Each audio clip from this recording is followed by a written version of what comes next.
Friends எல்லாருக்கும் good morning. இன்னைக்கு நான் என்ன லஞ்ச் அண்ட் பிரேக்ஃபாஸ்ட் பண்ணியிருக்கேன் உங்க கூட ஷேர் பண்ணுறேன். எல்லாரும் ஆஃபீஸ் போக ரெடி ஆகிட்டு இருப்பீங்களா? அதே வந்து நான் என்ன செஞ்சுருக்கேன்னு பார்த்துட்டு போங்க. வாங்க பார்க்குறேன்.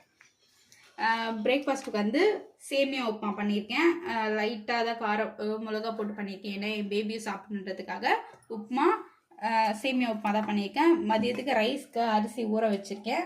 அதுக்கப்புறமா இதுக்கு சைடிஷ் வந்து முறுக்கும் மிக்சர் வச்சுருக்கேன். ரைஸ்க்கு காம்பினேஷன் வந்து கத்திரிக்காய் தக்காளி கடையல், அதுக்கப்புறம் வந்து பஜ்ஜி. இது நேற்று சுட்டது ஈவினிங்கு. அப்புறமா இது தக்காளி. அதுக்கப்புறமா நான் என்ன இன்னைக்கு ஹைட்ரேட்டாக எடுத்துக்கிட்டேன் ஜூஸ்ன்னு பார்த்தீங்கன்னா ஆம்லா ஜூஸ் எடுத்திருக்கேன். இது கூட என்னென்ன மிக்ஸ் பண்ணியிருக்கேன்னா கேர்டு, கொஞ்சோண்டு கருவேப்பிலை. ஹேருக்கு ரொம்ப நல்லது ரீக்ரோத் ஆகிறதுக்கு. எனக்கு இப்போ தான் பேபி ஹேர்ஸ் தான் வளர்ந்துட்டு இருக்கு.